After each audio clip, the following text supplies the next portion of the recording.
Bendiciones y bienvenidos a este su canal de revelación con su servidor el pastor Marcos David Miranda. Vamos a ver este tema que denomino el propósito del pecado. Y vemos aquí en pantalla la letra Het porque exactamente la palabra pecado en hebreo se dice Het.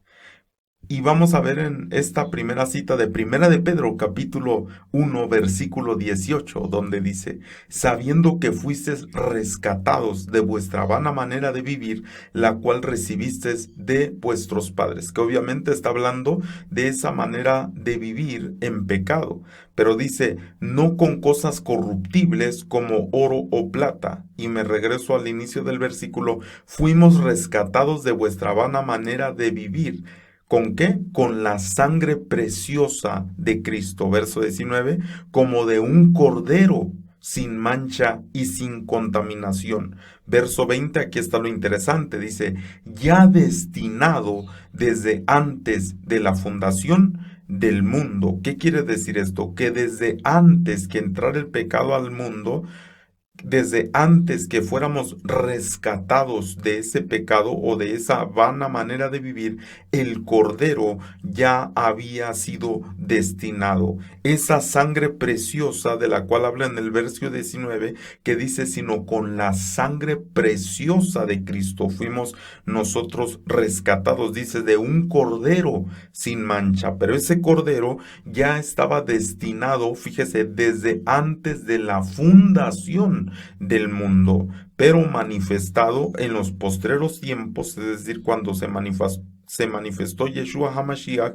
nuestro Señor Jesucristo, en manera de Cordero, por amor de vosotros. Entonces hay aquí algo bien interesante. ¿Cuál es el propósito del pecado? Porque incluso desde antes que entrara el pecado al mundo, Dios ya había destinado el Cordero que iba a venir. Es decir, que de antemano preparó el Cordero que iba a pagar por el pecado. Y esto nos muestra de una manera muy clara que Dios ya sabía que iba a entrar el pecado. ¿Por qué? Porque el Cordero lo preparó, lo destinó desde antes de la fundación del mundo, lo cual surge esta pregunta, ¿por qué Dios permitió que entrara el pecado al mundo? Y aquí nosotros podemos entender, puesto que si no hubiera pecado, pues ¿para qué se hubiera preparado el Cordero? Porque el Cordero fue preparado exactamente para derramar su sangre preciosa, como nos dice en el versículo 19, y que en el versículo 18 nos dice para rescatarnos de esa vana manera de vivir. Pero todo esto tiene un propósito, es decir, Dios lo permitió, así como mucha gente se pregunta, bueno, ¿por qué Dios permite esto? ¿Por qué permite el otro? Y nosotros primeramente tenemos que entender que una cosa muy diferente es la voluntad de Dios y lo que es necesario que acontezca, porque así la Escritura nos enseña, es necesario que acontezca esto, que acontezca lo otro, pero no que sea la voluntad de Dios. Pero ocurre porque Dios lo permite con un propósito de enseñanza.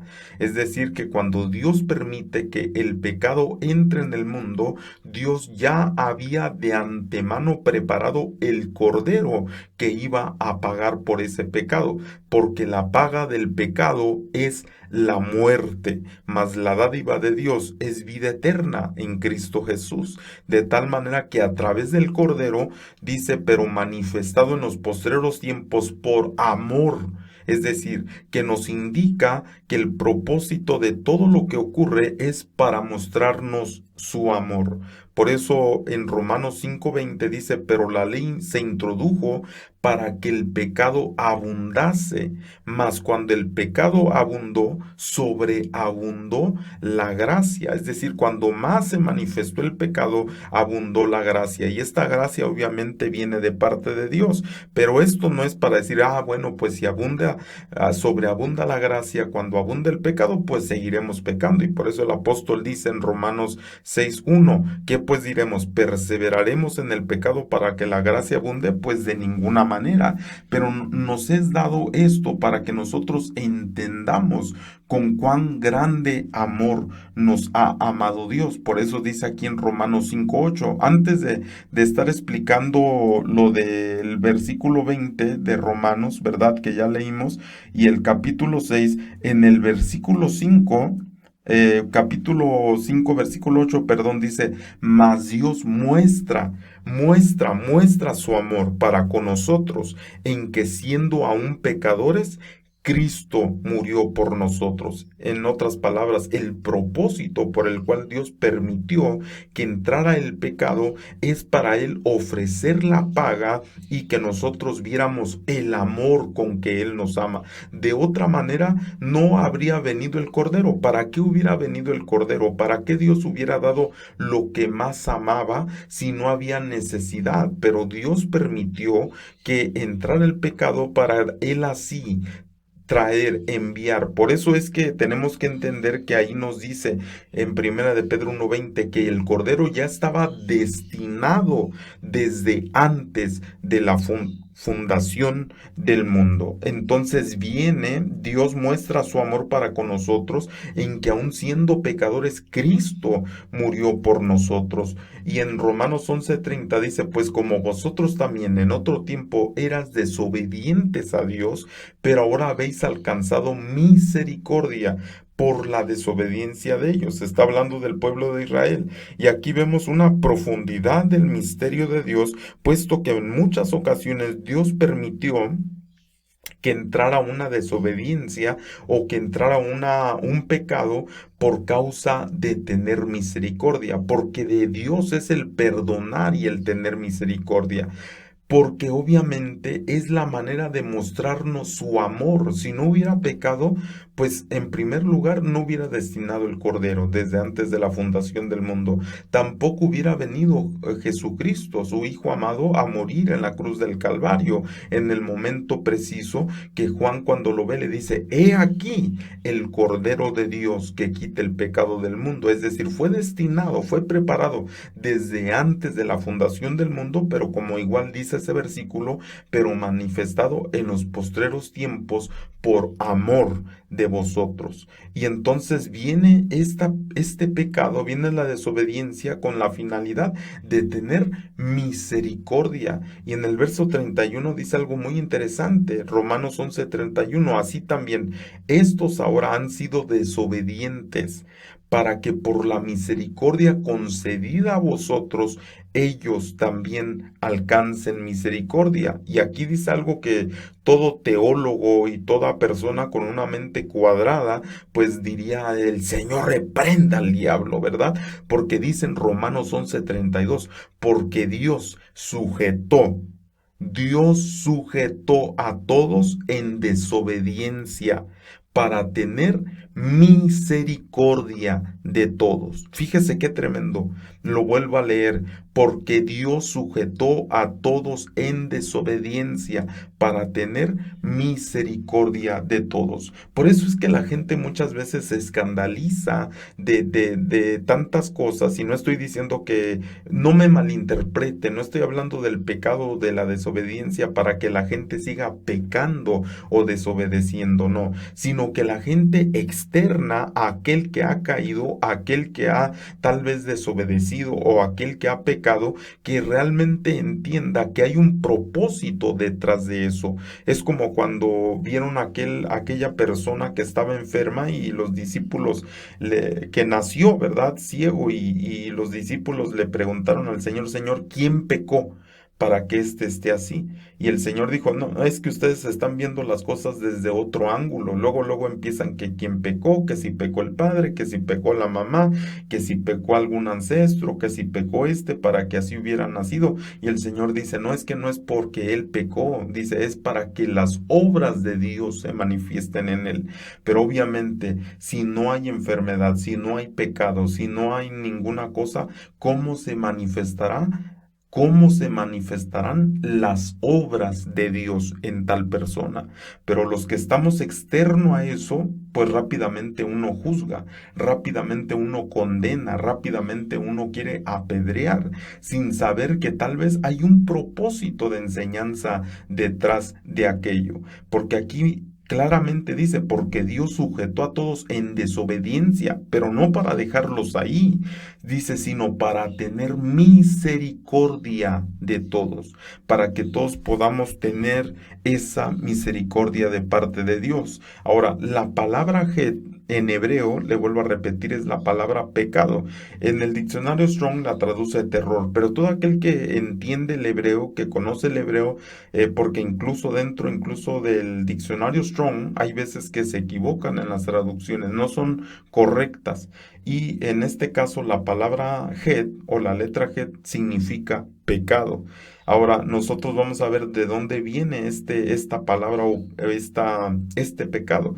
Y vemos nosotros en el primer libro de Crónicas 1:13, cuando habla de Canaán, dice, Canaán engendró a Sidón, su primogénito, y a Het. Ahora, ¿quién era Canaán? Canaán era hijo de Cam. Cam, el que portaba una maldición dada por parte de Noé, de tal manera que Canaán traía una maldición. Y recuérdese, ¿cuál fue la tierra que conquistó el pueblo de Israel para suya? La tierra de Canaán. ¿Qué quiere decir esto? Que cuando vino esta bendición, lo que en realidad era conquistar Canaán, es decir, conquistar aquella maldición, conquistar aquel pecado, que ya no tenga dominio sobre uno, sino uno dominio sobre ese tipo de situaciones. Pero ahora aquí habla de Het, y este Het está hablando obviamente de pecado. Entonces, cuando Dios le habla a Jerusalén, le dice esto. ¿Por qué? Porque hay mucha gente que se cree pura, hay mucha gente que se cree santa, hay mucha gente en el sentido, no estoy hablando de que Dios la haya hecho así, sino en el sentido de que por sus propios méritos, por su propia fuerza, por su propia sabiduría, si así lo quieren llamar, piensan que ellos han logrado algún nivel espiritual elevado porque ellos así lo han deseado. Pero permíteme decirle, hermano amado y hermana, nadie, absolutamente nadie puede lograr algo fuera de Dios. Y nuestro Señor Jesucristo mismo dijo, fuera de mí, nada podéis hacer. Pero cuando nosotros estamos en el Señor, ahí alcanzamos las cosas, y no porque sea de nosotros eso, no es de nosotros, eso es un don de Dios, es porque Dios nos lo ha permitido. Bueno, aquí a Jerusalén, que tal vez llegó un momento en el que ya se creía que ya todo lo podía, le dijo en Ezequiel 16:3, adviértele que así dice el Señor omnipotente, Jerusalén, tú eres cananea. Fíjese, hermano, de lo que estamos hablando, ¿verdad? De esos orígenes de Cam, de Canaán, de Sidón, de Het, y eran los portadores de algún tipo de maldición, ¿verdad? Que tenían. Y le dice, Jerusalén, tú eres cananea de origen, y tu nacimiento, dice, tu padre era amorreo y tu madre hitita, de donde viene la palabra Het, ¿verdad? Entonces, imagínese, le está diciendo Jerusalén. Mucha gente se sorprende porque Dios les había dicho no se mezclen con otras naciones, pero si nosotros estudiamos más a fondo, todos los patriarcas de hecho tenían que ver con gente de otras naciones, como hititas, como moabitas, como de muchos otros pueblos. Y este no es el tema en este momento, ¿verdad? Pero es importante también entender esa enseñanza histórica de todo eso, y la enseñanza que nos da para poder aplicarla, porque siempre debemos de entender que los mensajes que vienen de parte de Dios son para poderlos aplicar a nuestra vida. Ok, entonces vamos a ver en la genealogía de nuestro Señor Jesucristo. Cuando viene esta genealogía, pues nosotros vamos a entender que hay 5 mujeres que se mencionan dentro de todos estos nombres. Y es bien interesante ver todos estos nombres y las mujeres representadas, porque de alguna manera había pecado en toda esta situación. Había algún tipo de pecado, pero tenía un propósito, tenía un objetivo, incluso que como dice allí en Romanos, que aun siendo pecadores, Cristo murió. Es decir, que aun siendo pecadores, Dios usó muchos vasos para que así viniera el linaje del Mashiach, porque obviamente solamente el Mashiach, es decir, nuestro Señor Jesucristo, el Mesías, podía romper, ¿verdad? Podía romper esas ataduras y pagar por ese pecado para que nosotros fuésemos libres de toda maldición que había sido dada en la antigüedad. Antes de continuar el tema, solamente le quiero recordar que si no se ha suscrito al canal, se pueda suscribir y no olvide darnos un like. También si usted quiere cooperar con este ministerio, pues se puede poner en contacto con nosotros y al final de este video también ponemos la información. Si usted quiere hacer algún tipo de donación desde acá para poder ser de bendición. Bueno, vamos a continuar. En Mateo capítulo 1 nos está hablando de todo aquel linaje, ¿verdad? Que vino hasta llegar nuestro Señor Jesús a esta tierra. Y nos habla de 5 mujeres, que en específico es de lo que en este tema quisiera hablar. Más adelante subiré un tema también que habla de los códigos de Mateo capítulo 1. Mateo capítulo 1 está codificado de una manera tan tremenda, ¿verdad? Que nos da enseñanza muy profunda. Muchas veces solamente leemos nombres, que este fue el papá de este, y así nos menciona cosas que en realidad no nos damos cuenta de la profundidad. Y al final de toda la genealogía nos sale diciendo, ¿verdad? Que todos los que vinieron, hasta José, ¿verdad? Y al final nos cuenta que no tuvo relaciones con María para poder, tener a Jesús, ¿verdad? Y entonces nosotros preguntamos, bueno, ¿y entonces cómo se hizo para ser Jesús hijo de David, Yeshua hijo de David, si José no tuvo relaciones con María? Pero hay un secreto detrás de todo eso. Bueno, ese es otro tema que en el futuro estaré subiendo para ver esos códigos de Mateo capítulo 1. También después de subir esta enseñanza estaré subiendo una, al rato mismo, la numerología del Mashiach y con la numerología de la serpiente, hablando de por qué es la misma gematría entre la palabra serpiente Nahash y la palabra Mashiach. Y es una enseñanza muy importante también por si a usted le interesan esas enseñanzas y que nos dan los secretos de cómo vencer, ¿verdad?, a la serpiente. Bueno, vamos a continuar con este tema aquí en Mateo 1:3 y dice: Judá engendró de Tamar a Fares y a Zara, Fares a Esrom y Esrom a Aram. Le vuelvo a repetir, estamos en Mateo capítulo 1, donde está hablando de la genealogía de nuestro Señor Jesucristo. Ahora, hablando del pecado, que le vuelvo a repetir, dentro, no solamente las mujeres, sino muchos de los hombres que están nombrados dentro de la genealogía, pues obviamente tuvieron pecado. Y esto nos muestra la misericordia tan tremenda de parte de Dios, porque Él dice, por amor de mí mismo, dice, borro tus rebeliones, borro tus pecados, no me acordaré más de ellos, porque incluso aquel hombre llamado David, del cual se da testimonio que era un hombre conforme al corazón de Dios, pecó, tuvo pecado en su vida, mas sin embargo a Jesucristo se le dice hijo de David. Hijo de David. ¿Por qué razón? Porque a pesar de que había ese pecado, con un propósito que Dios lo permitió, trajo una grande enseñanza a su vida para que después él se arrepintiera y conociera el amor de Dios. Entonces nosotros vamos a ver aquí a Tamar. ¿Cómo fue que Judá engendró de Tamar? Es decir, tuvo con Tamar 2 hijos. Ahora, si usted no recuerda la historia rápidamente, se la comento. Usted sabe que esta Tamar estaba casada, se murió su esposo, ¿verdad? Sabemos que dentro de lo que tenía que hacer los hermanos, ¿verdad? De aquel que fallece, pues es darle descendencia con aquella mujer. Y era reconocido ese primer hijo como no de ellos, sino como hijo de su hermano fallecido. Pero aquí en esta historia, pues hubo muchas cosas que ocurrieron. de tal manera que no se le daba descendencia. Pero ¿qué fue lo que hizo Tamar? Pues Tamar se fue y se vistió de prostituta. Y aquí cabe decir, ¿y qué estaba haciendo Judá ahí? Porque Judá específicamente también fue y se metió con esa prostituta. Ah, pero ¿qué cree? Era Tamar, era su nuera con la que se estaba metiendo, pero él no supo, no se dio cuenta, obviamente, pues ella estaba de alguna manera disfrazada para que él no se diera cuenta. Bueno, usted puede regresar y ver esa historia, dice que ella le dijo, ¿verdad? Dame tu báculo, y creo era el anillo también el que le pidió, y pues cuando a él le fueron a avisar de lo que ella había hecho, pues que él quería juicio sobre ella. Pero fíjese cómo no dice él, ay, sí, yo fui el pecador, yo también fui ahí, y pues fui, me busqué a una prostituta y me metí con ella, pero cómo no dice él nada. Y ella de esta manera engendra a Fares y a Zara. Y nosotros podemos ver por eso en Génesis 38:24, aquí donde habla de esta historia, dice, sucedió que al cabo de unos 3 meses fue dado aviso a Judá diciendo, Tamar tu nuera ha fornicado, y ciertamente está encinta a causa de las fornicaciones. Y Judá dijo, sacadla y quemadla.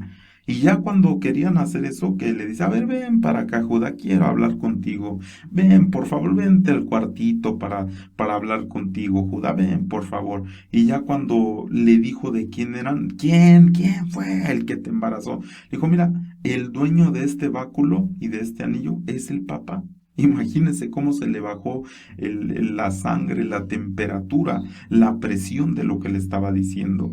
Pero él era el padre. Entonces, ¿por qué estas mujeres son nombradas dentro de la genealogía? No solamente ella, sino él también. Es decir, de alguna manera hubo pecado. Ahora, otra de las que menciona en la genealogía, Mateo 5, perdón, 1:5, Salmón engendró a Rahab, a Boz, dice, y Boz engendró a Ruth, a Obed, y Obed a Isaí. Ok, primeramente Rahab. ¿Quién era Rahab? Dice Josué 6:17, y será la ciudad anatema al Señor, con todas las cosas que están en ella. Solamente Rahab, la ramera, vivirá. Entonces, imagina quién era Rahab. Era una ramera. Pero entonces vemos la misericordia de Dios. En primer lugar, Tamar, que engañó para poder, y se vistió como prostituta para poder engendrar de su verdad, de este Judá. Y en este caso, Rahab, que era una ramera. Pero nosotros nos damos cuenta que también hicieron cosas, no siempre, ¿verdad? Pero hicieron cosas también que ayudaron al pueblo de Dios, ayudaron al pueblo del Señor. Ahora, ¿quién era Ruth?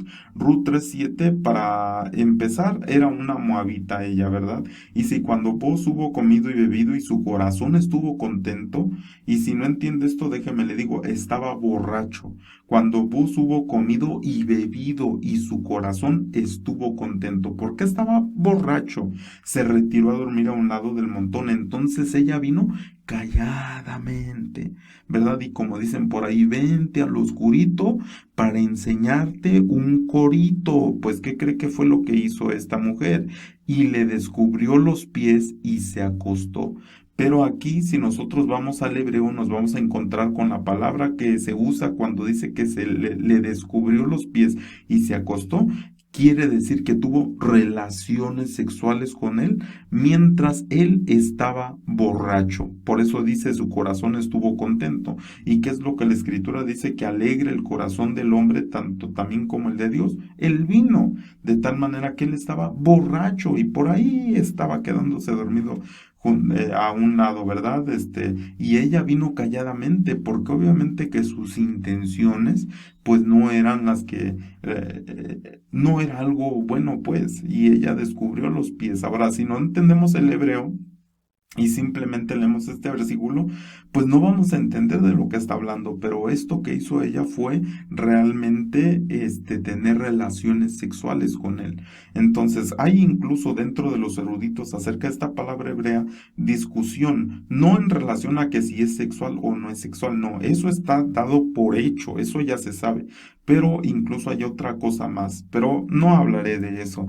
Vamos a continuar aquí en Mateo 1:6, hablando de otra de las mujeres. Dice, engendró al rey David, y el rey David engendró a Salomón de la mujer de Urías, que era hitita también, de Het. de ese linaje de Het del que ya hablamos. Entonces nos damos cuenta, David, le vuelvo a recordar, era un hombre conforme al corazón de Dios, pero usted se recuerda que esa mujer que él tomó, que de hecho ni la menciona, simplemente dice que la mujer de Urías. Pero usted sabe que esa mujer era Betsheba, Betsabé en la traducción, ¿verdad? Y esa mujer, pues obviamente David la ve haciendo un mikvah, entrando en un baño ritual de purificación y pues le agrada, la quiere, ¿verdad? Pregunta por ella. Entonces usted sabe que manda a Urías al frente de la batalla donde lo matan porque era lo más común que fuera a pasar. Una vez que muere, pues él la toma para él, ¿verdad? El primer hijo muere y el segundo es Salomón. Entonces nos damos cuenta del linaje, cómo vino el linaje y cómo mucha de esta gente era pecadora. Ahora, ¿por qué le digo esto? No es para justificar, no es tampoco para decir, pequen, hombre, no tienen nada, no. No me malentienda, estoy hablando de cómo Dios, incluso en medio de donde abunda el pecado, como decía en Romanos, sobreabunda la gracia. Por eso cuando hay gente que dice, no, es que yo hasta que no deje el pecado me congrego. No lo vas a dejar. Congrégate, porque la única manera que vas a poder vencer aquello es cuando te empieces a congregar y Dios te dé la fuerza para vencer y Dios erradique todo eso de ti, porque es el único. La escritura dice que su sangre nos limpia de toda maldad, pero si nosotros no nos arrepentimos, si no pedimos su limpieza, pues obviamente vamos a seguir en eso, vamos a continuar en eso hasta que el Señor no nos limpie. Pero también incluso el arrepentimiento viene de parte de Dios, no es nuestro. Entonces, por eso aquí en el segundo libro de Samuel 11:3, cuando David pregunta por esa mujer, le dicen, es Betsabé, hija de Eliam, la esposa de Urías, el hitita. Entonces nosotros vemos que Het, el linaje de Het, muchas veces es mezclado con el pueblo de Israel, que es figurativamente lo que está hablando, que había pecado en medio del pueblo, pero que Dios permitía esto porque tenía un propósito. No fuera a hacer que el día de mañana dijera, no, es que nosotros somos santos, no, es que yo soy puro, no, es que yo sí ayuno, yo sí oro, yo sí diezmo, yo así esto, hago lo otro. Y dice el Señor Jesús, y del hombre, el otro hombre que está ahí en el templo, él dice, sé propicio a mí, que soy un pecador, Señor. Ese saldrá justificado antes que el otro, que piensa que es algo, que piensa que por sus méritos ha logrado algo. No, incluso lo que nosotros logramos es de parte de Dios, hermano amado. Entonces fíjese, ¿qué más dice la Escritura? Entonces ya vemos ahí que llega José, marido de María, del cual nació Jesús, llamado el Cristo. Pero nos enseña algo bien interesante la Escritura. Romanos 9:15 dice, pues a Moisés dice, tendré misericordia del que yo tenga misericordia, y me voy a compadecer del que yo quiera compadecerme. Así que no depende del que quiere ni del que corre, sino de Dios, que tiene misericordia. Verso 17, porque la Escritura dice a Faraón, para esto mismo te he levantado, para mostrar en ti mi poder, y para que mi nombre sea anunciado por toda la tierra, de manera que de quien quiere tiene misericordia. Pero fíjese qué tremendo, y al que quiere endurecer, lo endurece. Al que quiere endurecer, lo endurece. Así que no diga usted, no, es que ese anda en pecado y que no sé qué.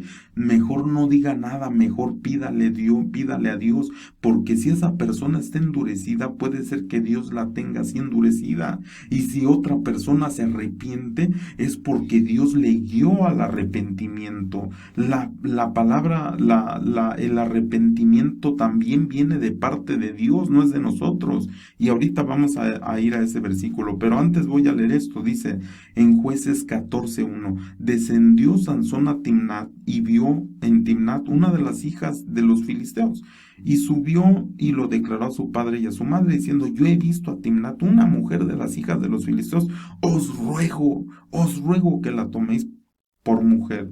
Y luego le dijeron, verso 3, y su padre y su madre le dijeron, no hay mujer entre las hijas de tus hermanos y en todo nuestro pueblo para que vayas tú a tomar una mujer de los filisteos incircuncisos. Y Sansón respondió a su padre, tómame esta por mujer, porque ella me agrada. Y nosotros aquí mismo podríamos decir, bueno, pero ¿qué Dios no les había dicho? Que no tomaran mujeres de otro pueblo, que no se mezclaran con otro pueblo, pero sorprendentemente, fíjese lo que dice el versículo que sigue, Jueces 14:4, mas su padre y su madre no sabían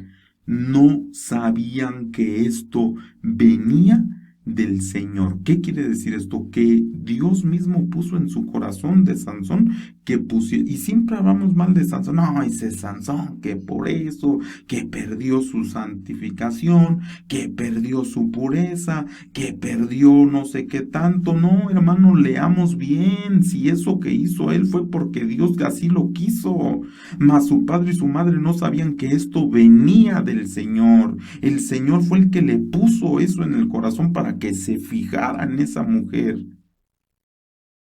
Entonces nosotros nos damos cuenta y muchas veces comentamos, ¿verdad? De Sansón, vuelvo a repetir, solamente pues que estuvo mal lo que hizo, que cometió el error, no vayan a cometer ese mismo error, que miren cómo le sacaron los ojos, le sacaron la visión, perdió la unción, perdió, pero cómo no decimos esto? ¿Cómo no hablamos de este versículo que dice que su padre y su madre no sabían que esto venía del Señor? ¿Por qué?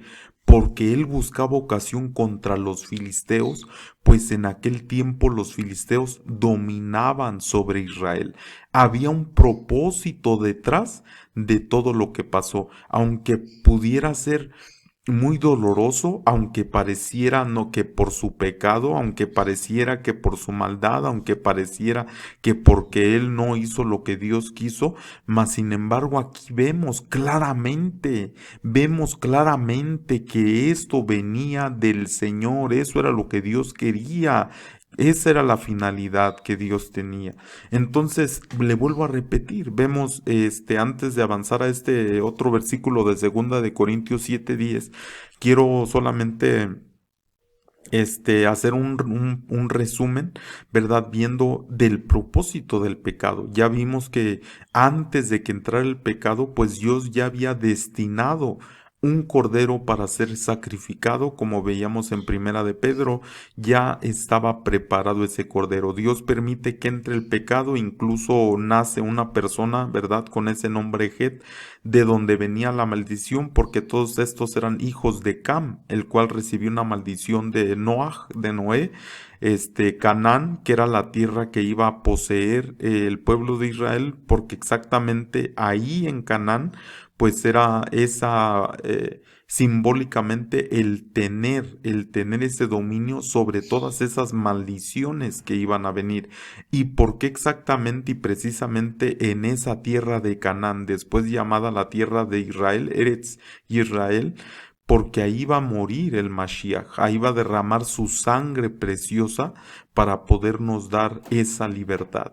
Pero ahora el pecado entró, incluso el pueblo de Israel, dentro de su linaje hubo gente hitita, así como la mujer de David, que de ahí nació Salomón, y como otras también, y que tuvieron relación, por ejemplo, Abraham también con hititas, y nos enseña que hubo pecado en mucha de esta gente, porque al fin de cuentas todo ser humano peca. Todo el ser humano nace ya bajo una transgresión de pecado. Entonces nosotros nos damos cuenta que lo permite para que Dios muestre su amor, como decía allí en Romanos.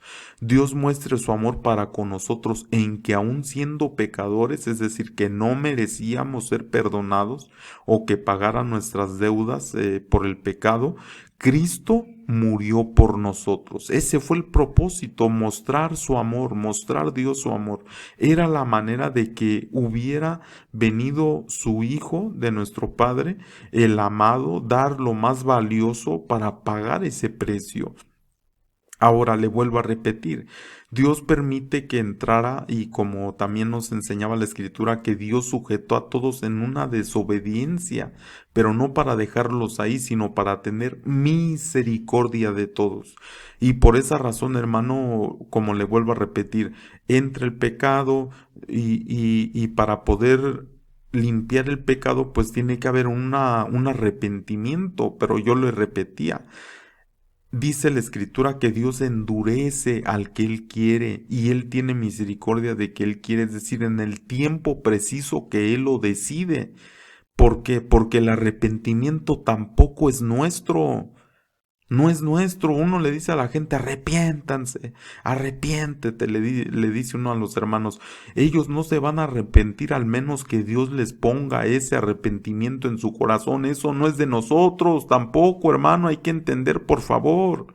Mire lo que dice en 2 Corintios 7:10, porque la tristeza que es según Dios, ¿qué produce? Arrepentimiento para salvación. ¿Y quién da esa tristeza? Dios. Dios pone esa tristeza que produce arrepentimiento, pero no la da alguien más, hermano. No se produce solita ahí en el corazón del hombre. No, Dios tiene que darlo. Porque la tristeza que es según Dios produce arrepentimiento para salvación. Dice de que no hay que arrepentirse, pero la tristeza del mundo produce muerte. Entonces, fíjese qué importante, hermano, esa tristeza que Dios pone para que guíe, para que produzca al arrepentimiento. Pero si nosotros no tenemos esa tristeza, hermano, que Dios da, obviamente que no no va a haber una producción de arrepentimiento en nosotros.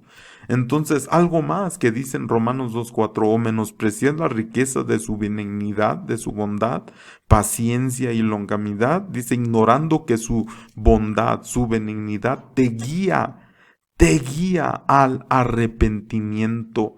Solamente es su bondad. Fíjese, no solamente Dios nos da una tristeza que produce arrepentimiento, sino que hay una bondad que Dios muestra que nos guía a arrepentirnos. Pero entonces le vuelvo a repetir, hermano, si nosotros estamos a duro y duro con Allah, arrepiéntete, arrepiéntete, pecador. Incluso nosotros podemos provocar que esa gente se endurezca. Y a lo mejor hasta Dios dice, no, yo ni siquiera los endurecí, estos ingratos solitos los endurecieron, con tantas cosas que hablan, con tantas cosas que dicen. Pero cuando Dios pone el tiempo, cuando Dios, hermano, pone esa tristeza, guía al arrepentimiento, produce arrepentimiento. Cuando Él pone esa bondad, te guía a arrepentirte. Entonces, fíjese, por eso, hermano, en Lucas 15:7 dice, os digo que así habrá más gozo en el cielo por un pecador que se arrepiente que por 99 justos que no necesitan de arrepentimiento. Esas 99 ovejas que están en el redil, pues que necesitan nada, porque ahí están dentro. Pero un pecador que se arrepiente, dice que así habrá más gozo en el cielo. Fíjese cómo hay más gozo, hermano. No es por tanta danzadera, no es por tanto grito, por tanta remolineadera que podamos hacer, no, es por un pecador que se arrepiente. Pero le vuelvo a repetir, incluso esto no es nuestro. Pero sí podemos orarle a Dios y decirle, Padre, dame esa tristeza que produce arrepentimiento. Dame de esa bondad que me guíe al arrepentimiento. Yo deseo eso, Señor, lo deseo con todo mi corazón. Porque en el momento que nosotros nos damos cuenta con qué propósito vino el pecado, para que Dios nos mostrara su amor, pero para llegar a ese amor necesitamos esa tristeza que nos guíe al arrepentimiento, que produzca arrepentimiento, esa bondad que nos guíe, hermano amado, entonces podremos experimentar mucho más ese grande amor que tiene Dios por nosotros. Pero le vuelvo a repetir, si nosotros no entendemos, hermano, el propósito y allá andamos creyendo que somos buenos nosotros. No, yo soy bueno, Señor. No, a mí el Señor me bendice. No, pues me bendice porque lloro mucho. No, a mí me bendice el Señor mucho porque yo hago buenas obras. No, hermano amado, si recibes bendición simplemente es porque Dios quiere. Y si alguna buena obra has hecho, no es porque tú la hayas hecho, es porque Dios, dice la Escritura, hermano, dice la Escritura, que Dios hace todas las cosas en todos.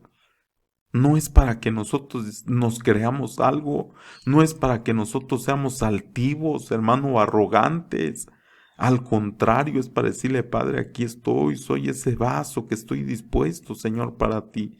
Aquí, Señor, pongo todos mis sueños, pongo, Señor, todos mis deseos, pongo todo lo que soy para que tú hagas tu obra en mi vida, para que tú, Señor, me guíes, para que tú, Señor amado, hagas tu obra. Fíjese qué amor tan grande del Señor para con nosotros, hermano.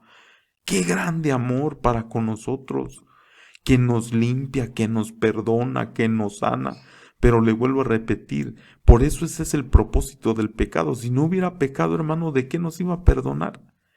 ¿De qué nos iba a perdonar si no había pecado? ¿De qué nos iba a sanar si no había enfermedad? Por eso cuando Jesús vino, Él vino a los pecadores, Él vino, hermano, a los enfermos. Él dijo, los otros no tienen necesidad de médico, los sanos no tienen, yo vengo a aquellos que están enfermos, vengo a aquellos que tienen necesidad. Para eso vino el Señor, porque la paga del pecado es muerte, hermano amado, es muerte. Y si estas palabras compungen tu corazón, hermano, es porque ya tal vez Dios está poniendo esa tristeza que guía al arrepentimiento. Esa tristeza, hermano, que produce arrepentimiento, que nos está diciendo es tiempo, es tiempo, es tiempo de reconocer, de arrepentirse, porque Dios lo está poniendo en tu corazón. El Espíritu de Dios es el que convence. Es el que convence, de nosotros solo es el predicar, hermano. A ti no te dijeron convence a aquellos y que no, hermano, eso lo hace el Señor solamente. Hay otro tipo de convencimiento que nosotros podemos lograr hacer en el pueblo, pero es muy distinto al convencimiento que viene del Espíritu de Dios. Entonces, hermano, qué importante que nosotros, no sé, tal vez familiares tuyos que tú dices, no, estos no quieren nada con Dios. No, estos están bien duros. Pues póngase a pensar poquito, hermano, ¿qué tal si es Dios el que los tiene así por un propósito, con un objetivo, con una razón? Y si nosotros no nos ponemos en esa sintonía con Dios, ¿por qué está pasando eso? ¿Cuál es el plan? ¿Cuál es el objetivo? ¿Cuál es el propósito? Pues menos vamos a entender nosotros lo que tenemos que hacer, cuál es nuestra parte, cuál es nuestra función en todo esto. Pero si nosotros empezamos a entender cuál es el propósito del pecado, cuál es el propósito del arrepentimiento, cuál es el propósito de la tristeza que viene de parte de Dios, cuál es el propósito de su bondad, y empezamos a ver, hermano, dónde, qué es lo que nosotros tenemos que desarrollar, qué es lo que nosotros tenemos que hacer para que todo esto se cumpla. Así como Juan cuando apareció Yeshua, él sabía porque él fue puesto simplemente para señalarlo en un buen sentido, no en un mal sentido, en el sentido que cuando lo vi dijo, este es el Cordero de Dios que quita el pecado del mundo. Yo te pregunto, hermano, nosotros como pueblo, ¿cómo somos para señalar? ¿Somos buenos para señalar el pecado? ¿O somos buenos para señalar a aquel que quita el pecado del mundo? Para mostrarle a la gente lo bueno, lo puro, lo que es digno de hablar. ¿O somos buenos para señalar, no, que aquel anda es un pecadorazo, pero tremendo? ¿Para qué somos buenos? Para señalar nosotros. Por eso yo le invito, hermano amado, que nosotros le pidamos al Señor y le digamos, ayúdanos por favor, Señor, en aquellas áreas que tenemos. ¿Cuál es el propósito por el cual estoy viviendo eso? Y entender, aprender de eso, no para continuar en pecado, hermano, le vuelvo a repetir, no para justificar, no, sino para entender por qué y que nos guíe Dios a su misericordia y a su amor, a su restauración. Porque como decía ya la Escritura, los sujetó a todos en desobediencia, pero no para dejarlos ahí, sino para tener misericordia de todos. Así que hermanos, si esta palabra ha sido de bendición para tu vida, yo te invito a que compartas con tus seres queridos en tus redes sociales y que este entendimiento de la palabra y conocimiento pueda extenderse y que tengamos una más alta comprensión del propósito de Dios en la vida de cada uno y por qué pasan las cosas, con qué objetivo y saber qué es lo que a mí me toca hacer para poder ser esa copa de bendición a los que me rodean. Así que Dios te bendiga y hasta la próxima. Shalom.